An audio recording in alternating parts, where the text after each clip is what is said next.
कभी ठंड में ठिठुर कर देख लेना, कभी तपती धूप में जल कर देख लेना। कभी ठंड में ठिठुर कर देख लेना, कभी तपती धूप में जल कर देख लेना। कैसी होती है हिफाजत मुल्क की, कैसी होती है हिफाजत मुल्क की, कभी सरहद पर चल के देख लेना साथियों, कभी सरहद पर चल के देख लेना। हेलो फ्रेंड्स, मेरा नाम है परदेशी कुणाल और आपका हमारे चैनल में फिर से एक बार बहुत बहुत स्वागत है दोस्तों। साथियों, आज की जो वीडियो होने वाली है वो बहुत ही गंभीर विषय के ऊपर होने वाली है, जहां एक तरफ हमारा भारत देश कोरोना वायरस जैसी महामारी से जूझ रहा है, वहीं दूसरी तरफ हमें एक दुखद घटना सुनने को मिली है और हमने फिर से एक बार हमारे देश के 5 बेटों को खो दिया है और उन्होंने अपनी देशभक्ति दिखाते दिखाते अपने वतन के लिए अपने प्राणों को न्योछावर कर दिया। एकदम वीरों की तरह लड़े और आज वो हमारे साथ नहीं है। और जैसे ही ये न्यूज़ हमें पता चली तो मैं खुद को रोक नहीं पाया, और मैं इसलिए खुद को रोक नहीं पाया क्योंकि मेरे पिताजी भी आर्मी से बिलोंग करते हैं। तो इसलिए मैंने सोचा कि देश के हर एक नागरिक को पता होना चाहिए कि इस देश के लिए एक इंडियन आर्मी का सोल्जर कितनी कुर्बानियां देता है और क्या क्या करता है हमारे चैन से सोने के लिए। वीडियो को शुरू करने से पहले हम हमारे वीरों के लिए, उनके रिस्पेक्ट के लिए, उनके ऑनर के लिए, उनके आत्मा को शांति मिले, इसलिए कुछ देर के लिए भगवान से प्रार्थना करेंगे। अपने हाथ कृपया जोड़ लीजिए और आंखें बंद कीजिए और कुछ देर के लिए उनके लिए प्रार्थना कीजिए।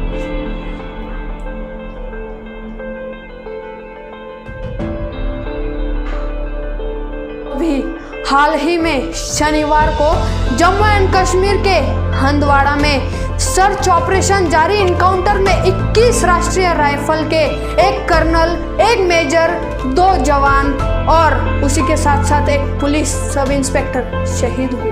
इनका नाम मैं बड़े गर्व से लेना चाहूंगा, कर्नल आशुतोष शर्मा, जिन्हें 2 बार सेना मेडल से सम्मानित किया गया, मेजर अनु सूद, जो कि बहुत ही बहादुर इंडियन आर्मी ऑफिसर थे, और नायक राजेश, लांस नायक दिनेश, सब इंस्पेक्टर शकील काजी, जिन्होंने बहुत बहादुरी से अपना साहस दिखाया और आखिर में लड़ते लड़ते अपने प्राण इस देश के लिए कुर्बान कर दिए, न्योछावर कर दिए। ऐसे ही 21 राष्ट्रीय राइफल्स के कमांडिंग ऑफिसर को, आशुतोष शर्मा को पता चला कि हंदवाड़ा में 5 से 6 आतंकवादियों ने एक घर में कब्जा कर लिया है और एक किसी परिवार को कैद कर लिया है।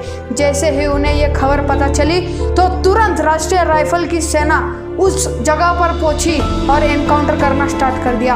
और एनकाउंटर पूरी रात भर चला। पूरी रात भर चलने के बाद लश्कर के प्रमुख हैदर, जो कि पाकिस्तान से थे, और उनके जो है साथी, जो कि विदेशी थे, दोनों को अंजाम तक पहुंचाया गया और उन्हें ढेर कर दिया गया सेना के द्वारा। सर्च ऑपरेशन जारी इनकाउंटर में हमने 2 आतंकवादियों को तो ढेर कर दिया है, उन्हें उनके अंजाम तक तो हमने पहुंचा दिया, लेकिन इसी बीच हमने हमारे देश के 5 वीर जवानों को खो दिया है साथियों।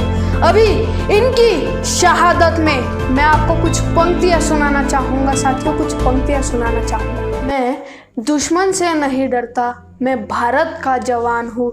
मैं दुश्मन से नहीं डरता, मैं भारत का जवान हूँ। मरुस्थल की रेत हूँ मैं, सियाचिन का आसमां हूँ।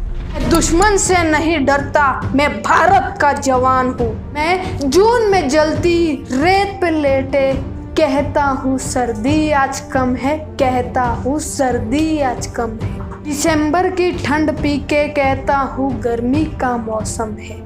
मैं बर्फ में 9 दिन दफन रहकर जिंदा निकलता हूँ। मैं बर्फ में 9 दिन दफन रहकर जिंदा निकलता हूँ। सीने में अपनी सांस को टुकड़ों में भरता हूँ। मैं हिम महासागर के लहरों के कपड़े बदलता हूँ। -30 डिग्री में राइफल टांग के टहलने निकलता हूँ। आदम जात की औकात क्या जब मैं कुदरत से नहीं डरता। भारत का जवान हूँ, दुश्मन से नहीं डरता। मेरी दिवाली में उजाले का ख्याल तक नहीं, मेरी होली में रिश्तों का गुलाल तक नहीं। चांद हर ईद में तन्हाई में इजाफा लाता है, मुझे राखी बांधने बस एक लिफाफा आता है। अपनी माँ के पैर छुए मुझे अरसा हो गया। मेरा बाप मेरे इंतजार में बूढ़ा हो गया। मेरी बीवी सिंदूर लगा के भी लगती कुंवारी है। हाँ मैं निर्दयी हूँ, मैं अपने उजड़ते घर और आंगन से नहीं डरता। हाँ मैं भारत का जवान हूँ, दुश्मन से नहीं डरता। मगर मैं डरता हूँ, हाँ मैं भी डर जाता हूँ। मैं डरता हूँ नफरत की आग से, मजहब के चोलों से, सियासत की सांप की कातिल सपोलों से। हवा में फैली अफवाह से डरता हूँ, मैं सैलाब एक गुमराह से डरता हूँ। मुझे डर है मेरी सरजमी को मेरे अपने उजाड़ेंगे, उनकी मोहर से खुद को संवारेंगे। मजबूर हूँ, कमज़ोर हूँ, मैं उनसे लड़ नहीं सकता। उन्हों की तरफ बंदूक लेके बढ़ नहीं सकता। मैं बस बोल सकता हूँ, मैं बहरों की तरह गूंगा। तुम्हारे कान पर है हाथ मगर फिर भी मैं बोलूँगा। हजारों साल की इस सभ्यता को जरा गौर से देखो, सुनो आवाज तुम मन की जरा गहराई से सोचो। क्या सच में लगता है कोई अपना पर आया है, वह पैदा जो इस देश में बाहर से आया है। सभी का खून है शामिल, लगी कुर्बानियां सबकी, हमने हड्डियों को जोड़ के भारत बनाया है। अगर इश्क है इससे तो इसे दिल से अपनाओ। कोई पूछे अगर मजहब को तो हिंदुस्तान बतलाओ। कभी ना तोड़ पाएगी आंधी सियासत की, ऐसे चढ़ो कि जिंदगी के चांद कहलाओ। पहाड़ी वादिया मैदान में साथी या सहरा हो, तिरंगा 3 रंगों से बने दिखता सुनहरा हो। वह हर प्राण ये प्रण ले सड़क पर खून ना होगा। मैं सरहद पर खड़ा हूँ, तुम मेरे आंगन पे पहरा दो। मैं सरहद पे खड़ा हूँ, तुम मेरे आंगन पे पहरा दो। मैं सरहद पर खड़ा हूँ, तुम मेरे आंगन पे पहरा दो। साथियों एक बात हमेशा याद रखें कि आज अगर हम चैन की नींद सो पा रहे हैं तो सिर्फ उन सोल्जर्स की वजह से जो हमारे लिए अपनी नींद को छोड़ के वहाँ पे सरहद पर खड़े हैं राइफल टांग कर। आज अगर हम दीपावली मना पा रहे हैं, होली मना पा रहे हैं तो सिर्फ उनके वजह से। वो अपने परिवार को छोड़ के, अपने घर वालों को छोड़ के वहाँ पर खड़ा है, सिर्फ इस भारत माँ के लिए, सिर्फ हमारे लिए, हमारे भारत के लिए। और साथियों अगर हमारे कम्युनिटी में, अगर हमारे एरिया में कोई इंडियन सोल्जर का परिवार रहता है तो उसे हर तरीके से मदद करे। अभी इंडियन सोल्जर अपने परिवार के साथ नहीं रहता, हर बार वो हमेशा बॉर्डर पर रहता है, सरहद पर रहता है हमारे लिए, तो हमारा फर्ज बनता है कि उनके परिवार को हर साइड से उन्हें मदद करे। अगर हमने उनकी मदद कर ली तो समझ लेना कि आपने भी भारत माँ को बहुत कुर्बानी दी है और आप भी भारत माँ को सेवा दे रहे हो। साथियों अभी आती है हमारे अलविदा लेने की बारी, तो साथियों अगर आप इस चैनल पे नए हो तो सब्सक्राइब बटन को ज़रूर क्लिक कीजिएगा। उसके बाजू में बेल आइकन होता है, अगर उसको क्लिक कर दिया तो आप मेरे इंपॉर्टेंट वीडियोज़ को मिस नहीं कर सकते।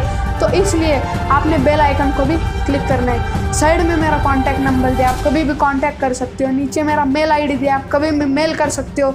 साथियों आज की वीडियो में इतना ही, मिलते एक नई वीडियो के साथ। गुड बाय दोस्तों।